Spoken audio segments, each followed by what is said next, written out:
This is not a good look. Justin Turner, one of the most respected veterans in all of baseball, a 16-year veteran in the big leagues, just came out and roasted Mariners ownership publicly via Bob Nightengale. The USA Today article, which I will link in the description of this video, is titled, "Mariners have unicorn pitching staff, but it's absurd. Seattle won't spend on offense." Getting right to Turner's quote, he states, "The fact that they missed the playoffs by one game and didn't go out and add an impact bat or two when you have the best pitching staff in baseball just seems absurd to me." Nightengale mentions that Turner, who spent the last 2 months of the season with the Mariners after being traded from Toronto, badly wanted to return. He fell in love with the city, adored the people, dug the Pacific Northwest vibe, and thoroughly enjoyed playing for manager Dan Wilson. He waited all winter for the Mariners to make a respectful offer, but instead was left signing a 1-year, $6 million contract with the Chicago Cubs after the start of spring training. And this isn't Turner bitter about not re-signing with the Mariners. Even if he returned, but they made no other major additions, his sentiments would be exactly the same. Turner stated, "Honestly, as much as I wanted to be back there, if I was the only piece they brought back in, I would be saying the same thing. What the hell are we doing? Are you trying? There's not going to be a better time to go for it. So I don't know what they're doing. I'm very confused. It's a head scratcher for me." Turner said that he was frustrated all winter just thinking about how they squandered their spectacular pitching staff, knowing that if they just got into the playoffs, they could have been the last team standing. Turner told them several times this offseason, "You have a unicorn of a pitching staff. This might be the best 5 starting pitchers in the history of the game. I mean, find me a better 5-man. There's obviously been teams that have had an elite 3 guys, maybe 4, but 5 guys. Justin states, "There's never going to be a better time in the history of the franchise to have added a couple bats to make a run than this year, and they missed it. I thought Alonso was a slam dunk. How can you not go after him? You kidding me?"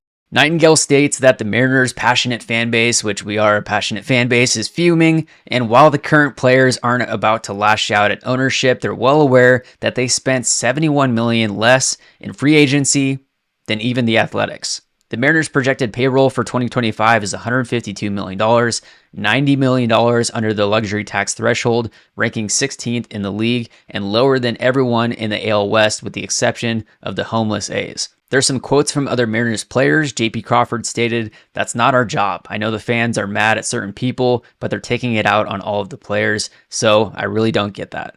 Logan Gilbert stated, "I wouldn't say we're frustrated. We were just kind of waiting to see what happened. You kept hearing rumors and whether we'd sign somebody. Really, I think we were more curious than anything." Bryce Miller said, "It's hard because it's not our money. We could say, go get everybody. Obviously, there were a lot of guys who were free agents this year who were impact guys, so no one would ever turn down an impact guy for the offense. But at the end of the day, the guys who are in the locker room, that's who we're going with. That's who we're riding with. We believe in who we have." Nightengale points out the 2 versions of the Mariners offense that we saw last year. The first 5 months of baseball, they were the second worst team in the game, hitting .214, averaging 3.9 runs a game. However, after Dan Wilson stepped in, Edgar Martinez as well, they went 21-13, averaging 5.8 runs per game, which was 3rd best in MLB, hitting .273, which was 2nd best, with an .804 OPS, which is also 2nd best. Justin Turner points out there was a definite culture change. I don't really know how to describe it, just a vibe, a relaxed intensity. You could definitely see a difference in the room.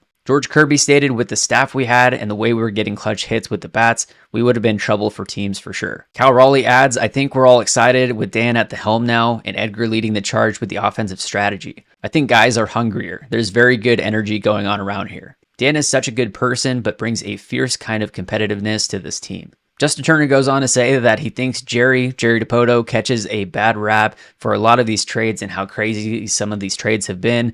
Now being a part of it, I kind of understand. He doesn't have any money to spend, so he's got to create money. Like, okay, is it really Jerry's fault? He's doing everything he can to create a budget to be able to do things. It's like when he traded Kendall Graveman to Houston for Abraham Toro. You're thinking, what in the world? He's probably needed to trade guys just to be able to spend money in the offseason, which is nuts.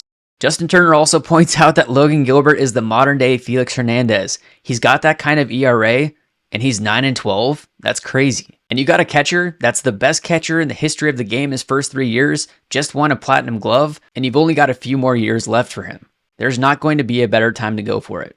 I feel for them. They've got great fans. Their fans are amazing. They want to win so bad. The team is very profitable, and they don't spend. Newly acquired first baseman Rowdy Tellez added, "When it comes to pitching, there's nobody better.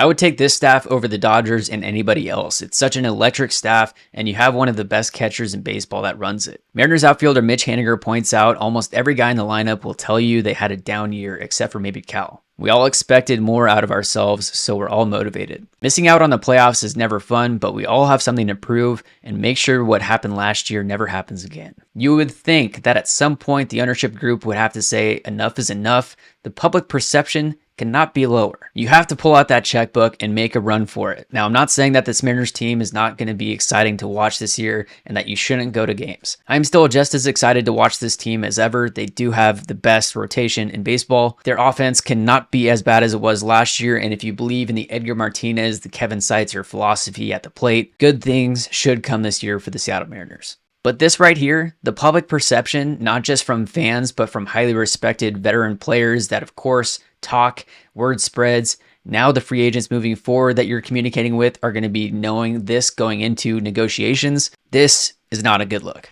Let me know your thoughts in the comments below. Make sure to like and subscribe to the Couch GM for more content like this throughout the Seattle Mariners season, and we'll see you in the next one.